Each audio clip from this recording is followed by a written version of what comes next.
Nina. Thanks so much for joining me today.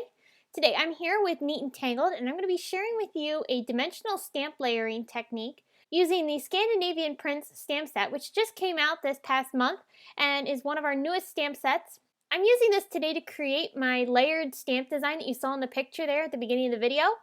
I've got a few dye inks from Hero Arts, and I'm going to start by stamping the flower onto my card. Now, what I ended up doing was I started off creating one card and ended up changing my mind as I went along. So as you can see here, I thought I was going to be stamping the design onto the card panel itself, but I ended up deciding later on to cut it out and give it a lot more dimension. So you can see here I'm starting to layer it all up and it's going to be flat. However, I wanted it to have a more dimensional look, so right about when I was stamping these leaves, I decided, you know what? I think we're going to create a layered effect. So here I'm stamping the leaves from the Scandinavian Print stamp set with some green dye ink. This is lime green. I love this green color. It's so vibrant and reminds me so much of spring. I'm going to be layering these leaves to create a nice bit of framing for my flower. And once I have them all stamped out, I'm going to take one of the layering pieces and stamp that inside the petals to create a more dimensional and realistic look. I love stamp layering stamp sets because it really creates a fun design for your card and really takes your stamping from neat to really cool. So here's about where I decided, alright, now I'm going to start creating my layers. So I'm going to stamp this little sunburst looking layer along with the orange piece right there in the center. I'm going to be die cutting this using the coordinating Scandinavian Prints die set. I'm going to run that through my Big Shot machine just like so. And then once I have that die cut, I'm going to go ahead and stamp the flower. So I'm going to use that same teal color that I used on the original stamping. I'm going to stamp this onto my cardstock. And then I'm going to take a Copic marker. This is a BG34 marker. I'm going to color this completely in. This matched the coloring of that ink really nicely. So I'm just going to quickly shade this in, get that color laid down. I'm not doing any blending, just quickly coloring this in solid color. And then once I have that colored in, I'm going to go ahead and die cut that as well using the coordinating dies. Alright, so now I'm going to put my panel together here.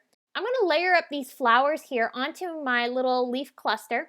And I'm going to end up fussy cutting this out because I decided I did not want the sentiment there in those colors, and I wanted to have this look even more dimensional than just the flowers. And once I've done that, I'm going to go ahead and start adding some texture to my panel here that the leaves are going to be sitting on. So it's going to be laid out very similar to what you just saw there as I was putting the flower together. I'm taking a Distress splatter brush, and I'm also taking some Antique Linen and Gathered Twigs Distress inks. I'm going to be splattering these onto my Nina Solar White cardstock. This is going to give it some texture and a little bit of a more organic look. I love the look of splatters. It's so beautiful. So I'll dry that, and then I'll go ahead and add in the Gathered Twigs just to give it a little bit more texture. And when I'm using the splatter brush, I'm making sure to use a little bit of water and a lot more paint. That's going to give me the splattered effect and the darker coloring. Now for the Gathered Twigs, I didn't want to go too dark, so I used a little bit more water than I did for the Antique Linen. But this helps give that panel a really nice organic look. You can see how this is going to pair up beautifully with our flower cluster here. So now I'm working on the sentiment. I'm going to be stamping this in Versamark ink. I'm actually using two stamp sets for the sentiment. I'm using Itty Bitty Welcoming Committee and also the Scandinavian Prints stamp set. And I'm going to be creating my own custom greeting, and I'm going to be putting that on there. It's going to say, "Thanks for always being there." I'm going to be stamping the rest of the sentiment here with some wet cement shadow ink from Hero Arts. This is a really nice neutral gray. I love this color. Sorry about my head. I was getting that lined up. Once I have that all stamped down, I'm going to go ahead and start building my card. I've got some Nina Desert Storm cardstock, and I'm going to be scoring this at 5 1/2 to create a top folding 4 1/4 by 5 1/2 inch card. I've also got a piece of light yellow cardstock. I don't know what company this is. This is just some leftover cardstock I had in my stash. So I'm going to be layering this underneath my thanks panel, and then I'm going to go ahead and attach that down onto my card using some craft foam. I'm just using this craft foam here, and I'm using some Tim Holtz tonic scissors. I love these scissors. I just got them. They are absolutely awesome. They cut through things like butter. It's just absolutely wonderful. So once I've got that all ready to go, I'm going to go ahead and remove the backing off of the tape that I've put down onto my card base, and I will attach my panel onto this, which has the foam tape on the back side. To finish things off, I'm going to go ahead and add some sequins.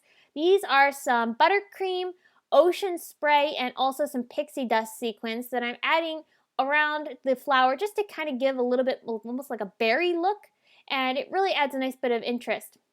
Now, one other thing I did was I wanted to add this bow on here using some baker's twine. However, I wanted to have the ends of the bow really kind of like looped around along the top portion of this panel. So what I'm going to do is I'm going to add some glue onto my finger, and I'm going to cover the ends of that baker's twine with the glue. And now I'm going to go ahead and lay this down and make sure it's kind of in the position that I wanted, and I'll do that to both ends. And then I'm going to go ahead and put some glue underneath the bow itself and hold that down with a clear block. And what this is going to do is once it dries, it will be in a perfect position that you've placed it in. So now that it is dried and I'm looking at the card myself in front of me, it is the ribbon ends are perfectly dried and hold their place right there along the areas that I've put them down. And this is a really great way to be able to add the look of a really perfect bow and make sure it stays that way all the time. So I hope you've enjoyed and got some inspiration on using our Scandinavian prints stamp set to create some dimensional stamp layering. If you have any questions, be sure to leave them in the comments section below. If you enjoyed this video, here's another one you might enjoy featuring some fun watercoloring techniques and also Neat and Tangled products. Thanks so much for watching. Be sure to subscribe and give this video a big thumbs up.